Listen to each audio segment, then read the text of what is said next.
If I had a problem, I'd be starving. I'd be hawking this watch. I do not have a problem. I enjoy gambling. You son of a bitch. You better clean them fixes up right now. I am never cleaning up your fixes again. Yeah, well, not quite. Yeah, let's stick to football. We are back, baby! Am I live? Welcome to the show. Hey, I'm pumped. You guys are doing a hell of a job here at the Round Robin Pod. I bet Jaguars plus 5.5. Mm-hmm. And I bet under 47 in both games. Okay, so I'm super excited for these because I have different handicaps for both of these games. So you have Jaguars plus 5.5. Yep. And current line is... And we have Jaguars. it also in Circa tonight, plus 5.5. Yeah. And the current line is Jaguars plus 4.5. So I have two different types of handicaps. For the first game, the Jaguars at the Bills. So since 2007, an away dog of less than 6 points, week 6 or earlier, and the team doesn't have more against the spread wins than losses. Those teams are 187 and 90 against the spread since 2007. So the idea there being like you want to bet on the team that isn't covering, that's getting points, but not too many points historically. There's just like, to me, what it says is like teams that have not been covering are undervalued through the first 6 weeks, and teams that have been covering are overvalued. People are snake bitten by what's just happened to them over the first couple weeks of the season. So coming into week 3, the teams that this applied to were the Panthers at the Raiders, the Eagles at the Saints, the Packers at the Colts, and the Dolphins. So, and then the Jaguars. So those are the teams that were getting, not too many points, but a few points. Wait, this week, Packers are at Titans, right? Sorry. Yeah. What did I say? But they were at Packers at Colts. Yeah. Sorry. Yeah. Packers at Titans. Same thing. Yeah. They had Colts last week. Yeah. So, but the point being is throughout, since 2007, this is a pretty, two-thirds of the time, these teams are covering. And then look, once again, there was 5 teams applicable this week, and they went 3-1 against the spread yesterday, and then the Jags coming up today. I still like the Jags at 4.5. I think the Jags should win this game, and not because they're better than the Bills or any of that. This is just like the Jags, based on the stats, should have won both of their first 2 games, and they should have covered both of their first 2 games. They lost both of their first 2 games, and they didn't cover both of their first 2 games. And you actually handicapped the Bills last Thursday so sharp. I love what you did. Like coming into a Thursday game where you have a guy like Josh Allen that doesn't need a lot of preparation because he's going to put the game on his back and just like go win a game for you on a short week, versus a team like the Dolphins where Mike McDaniel wants to set up a whole bunch of stuff and get all organized, and it's like a dance rehearsal. It's like a choreographer basically. Like you need to know all the beats. So even though the Bills have more, I don't think the Bills having more preparation for this game necessarily is as huge of an advantage to a team like the Bills. And then I also don't think that them pummeling Miami on Thursday night is a super honest result, because you get Josh Allen on a short week, which we said has a really, really nice, he has the benefit of that. And then also you had Tua go out with he literally passed out on the field. And so I think that game may have even finished closer than it did. So I think the Jags, they might not win, but I think they should win the game. And it's possible, it's totally reasonable to me that the Jags are better than they have been, and especially at covering, and the Bills aren't actually as good as they've looked. That Yeah. seems totally possible to me. I think you're definitely right about the Jags. I think we both really like the Bills, but still they're probably a little bit their results are a little bit inflated. The Jaguars, we talked about them week one. NTN fumbled going into the end zone. That would have made that game 24-7 against the Dolphins, and that game would have been over. Instead, he fumbled, and the Dolphins ended up coming back and winning that game. And I was really impressed with their defense and how they really held the Dolphins to really like 7 points until they fumbled. Then Tyreek had an 80-yard touchdown, and things kind of just fell apart. But they were playing really well. And then we talked about week two. Part of the reason why we bet against the Browns this week was that game against the Jaguars last week, where the Jaguars only allowed 2 third down conversions. They were like 2 for 13, the Browns, and they're playing well. They're just losing these games that arguably they should have won. So they easily could be 2-0. And one thing I really like about both of tonight's games. Coming into the week, there were 9 teams that were 0-2. And we bet almost all of the 0-2 teams. We bet the Broncos.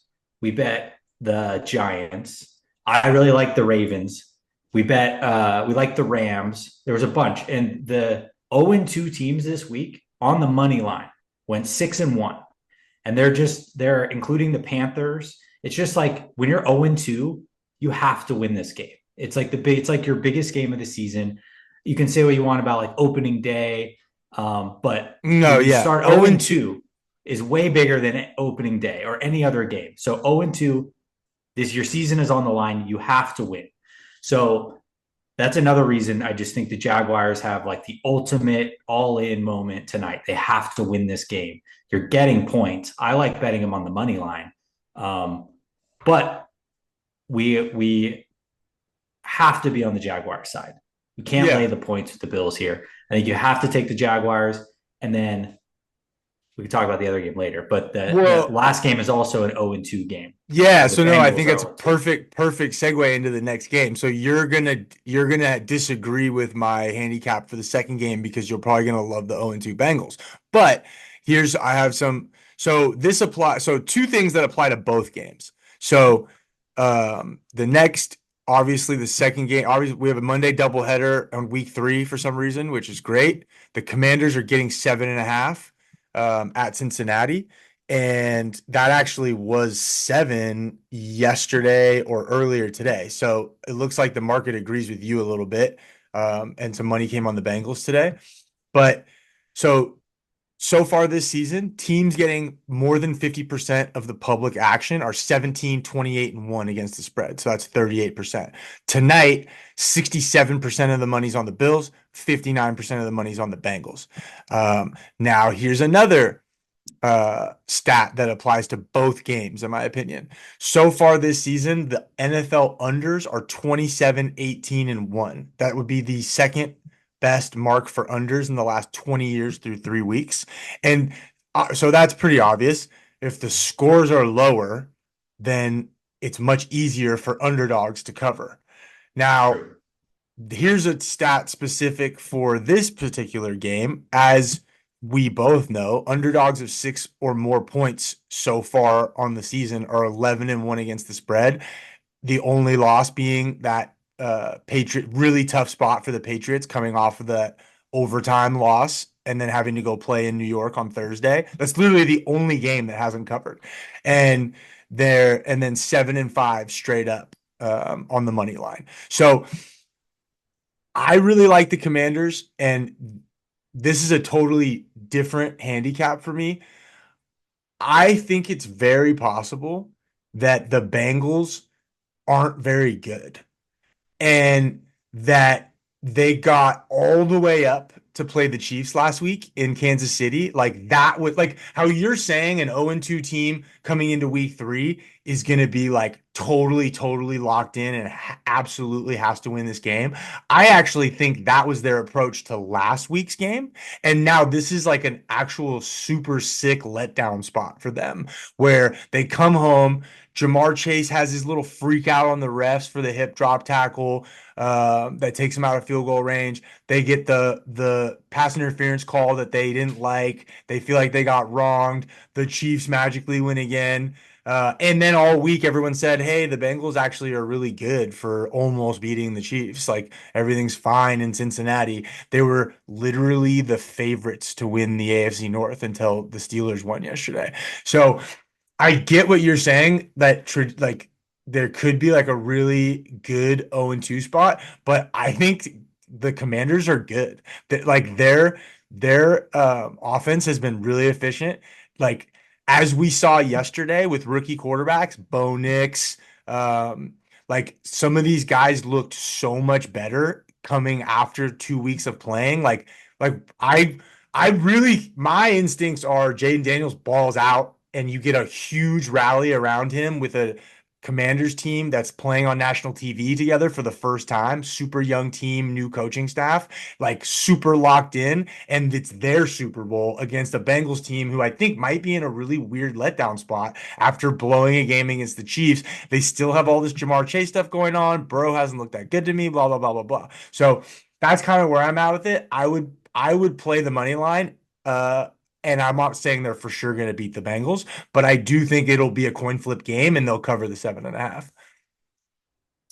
Yeah, I picked the Commanders to win the division this year, and I do J-Mac like loves the Commandos. I like everything I've seen from them. As far as how I expect them to progress through the year, they're just Jaden Daniels has looked really good to me. He doesn't make the mistakes that all these other rookie quarterbacks have been making. He still is kind of like a one read, pull it down and run kind of quarterback, but that works for him. That's kind of like what Lamar did his first couple of years. And if he can just progress and, go through like his progressions and improve every week and just main thing, not turn the ball over, which he hasn't been doing, then I think the Commanders are going to get better and better and be, by the end of the year, they might be a really good team. Tonight I'm sticking with, I think the Bengals are still good. I still have them making the playoffs.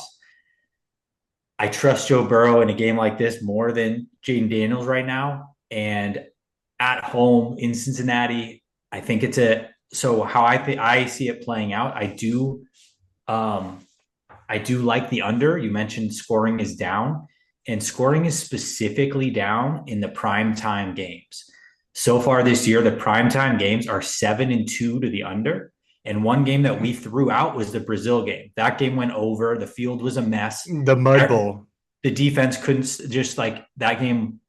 The defense couldn't stop each other because everything about that game should be thrown out as all those stats we threw out. Yeah. So really the only primetime game that went over has been the Niners and the Jets on Monday Night Football of opening week. Mm-hmm. So it's 7-1 to the under. And what I think we're going to see is when a team really needs hold to on win. really quick. So it's 7-1 to the under. And if I'm not mistaken, the Niners-Jets game went over by a touchdown that Aaron Rodgers drew the defense off sides and got a free touchdown. And then also the Jets were like completely unprepared for like, oh, McCaffrey's out, so they're just not gonna. Like, I don't know. That game was over all the way. Just like they kicked 7 field, they scored on 8 straight drives, the Niners or whatever. Oh, that's right. That's right. It was the Jets allowed points on 8 consecutive 49ers drives. Yeah, that's right. So I was honestly betting the primetime unders has been kind of what has been saving me this year because we've had such bad luck on a lot of our Titan bets. Sides. Yeah, so many sides have just been like absolute disaster. Yeah. But I feel really good about these totals and our sides. It's just variance. But what I expect tonight from the Bengals is a really good defensive effort. And the main thing is you have to protect the ball. The Bengals are going to play a little more conservative, not turn the ball over, and play a style where they don't let Jaden Daniels beat them. And I think they'll run the ball a lot, keep the game under, which also favor. So it's a weird spot because I think the Bengals are going to win. I think the game's going to go under, but I think the Commanders will probably cover. I think it's going to be somewhere like 21-14, something like that, 21-17, and go under the 47. That's kind of my thought for tonight's game. I think the Bengals are a bad football team. And I know that they looked fine in Kansas City, but I think Kansas City played really bad in that game. I also think that Burrow doesn't look good to me. My prediction for this game is it's like everyone's gonna be like, whoa, the Bengals are a mess. I mean, I would honestly like this game a lot more if the Bengals had won like 2 close games and they're 2-0. I would be like, oh, Commanders for sure. I just think this is that one. This is that spot. The 0-2 spot. Yeah. That's where I guess I'm just kind of boldly predicting that the Burrow's wrist thing is weird. I just think there's so many weird things about this Bengals team. I want to fade them. Yeah. I think if you're feeling that way and I'm feeling my way, I think just betting the under is probably the smart play. Yeah. I like Jags to the under, and I like Bengals the under in the Bengals game tonight.